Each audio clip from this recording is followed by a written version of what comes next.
Jadi yang pertama begini, terkait dengan sholat syuruk dan duha, di antara para ulama ada yang mengatakan bahwa syuruk itu sendiri adalah duha, tetapi dilakukan di awal waktu, begitu.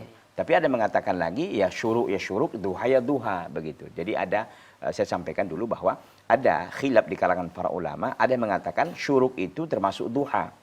Ya, kenapa dikatakan syuruk? Karena dianggap syuruk itu adalah awal pelaksanaan duha. Nah, ya. Ada yang mengatakan ya syuruk, duha ya duha. Kalau dikatakan waktunya kapan? Kata para ulama adalah 1/4 jam atau rubu'un sa'ah dari terbitnya matahari. Ah, begitu. Karena memang kan kita tahu ada waktu larangan kan. Setelah sholat subuh sampai terbit matahari. Dari terbitnya sampai dia terangkat sepenggalahan, begitu bahasa fuqaha. Tetapi yang jelas bahwa kalau diwaktukan dia, dikonversikan ke waktu sekitar rubu'un sa'ah. Rubu'un sa'ah itu artinya sekitar setengah jam, 1/4 jam, 15 menit setelah dia terbit matahari.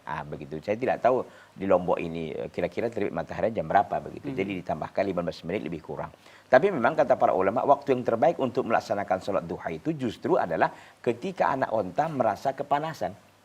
Ketika anak onta merasa kepanasan itu jam berapa? Kata para ulama sekitar jam-jam mungkin setengah 10, bahkan jam 10, mungkin setengah 11.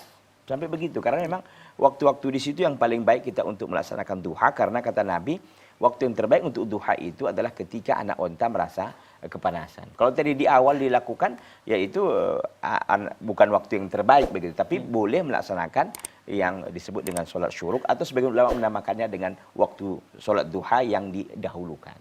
Demikian.